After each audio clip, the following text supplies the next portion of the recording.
ঢাকা ১১ আসন, রাজধানীর রামপুরা বাড্ডা এলাকা এবার জাতীয় রাজনীতির অন্যতম আলোচিত লড়াইয়ের মঞ্চ।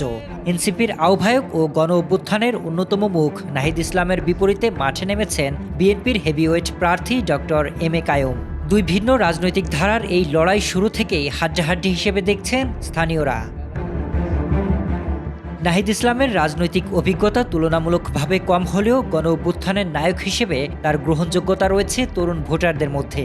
পরিবর্তনের প্রতীক, নতুন রাজনীতির বার্তা এবং সিস্টেম বিরোধী অবস্থান নাহিদের বড় শক্তি। যদিও জামায়াতের সাথে জোটের ফলে তিনি অনেকটাই সমালোচনার মুখে পড়েছেন। এদিকে নাহিদের প্রতিপক্ষ বিএনপি প্রার্থী ডক্টর এম এ কাইয়ুমের শক্তির জায়গা একেবারেই ভিন্ন। দীর্ঘদিন ধরে রামপুরা বাড্ডা এলাকায় বিএনপির সাংগঠনিক রাজনীতিতে সক্রিয় কাইয়ুমের রয়েছে শক্ত তৃণমূল নেটওয়ার্ক। স্থানীয় পর্যায়ে জনসেবা, দলীয় কাঠামো এবং ভোট ব্যবস্থাপনায় তার অভিজ্ঞতা তাকে এগিয়ে রাখছে। বিএনপির স্থায়ী ভোট ব্যাংকও তার জন্য বড় প্লাস পয়েন্ট।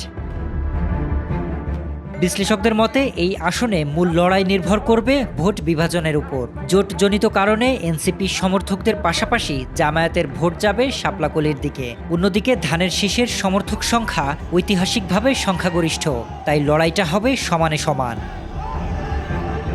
তবে সবচেয়ে বড় ফ্যাক্টর হতে পারে কার্যক্রম নিষিদ্ধ দল আওয়ামী লীগ সমর্থিত সাধারণ ভোটাররা। রাজনৈতিক বিশ্লেষকদের ধারণা, এই ভোটারদের একটি অংশ ভোট কেন্দ্রে যাবেন না, তবে যারা যাবেন তারা কোনো প্রতীক বা দলকে নয়, বরং তাদের নিরাপত্তার স্বার্থে নির্দিষ্ট ব্যক্তিকেই বেছে নেবেন।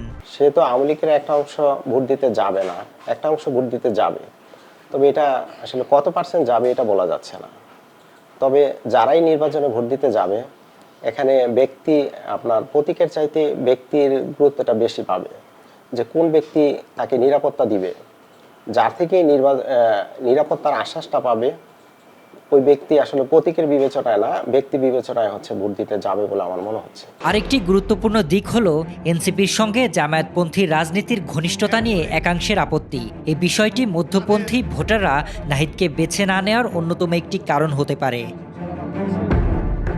সব মিলিয়ে প্রশ্ন এখন একটাই, নাহিদ ইসলাম কি আন্দোলনের জনপ্রিয়তাকে ভোটে রূপ দিতে পারবেন, নাকি দীর্ঘদিনের সাংগঠনিক শক্তি ও মাঠের অভিজ্ঞতা দিয়ে শেষ হাসি হাসবেন ডক্টর এম এ কাইয়ুম?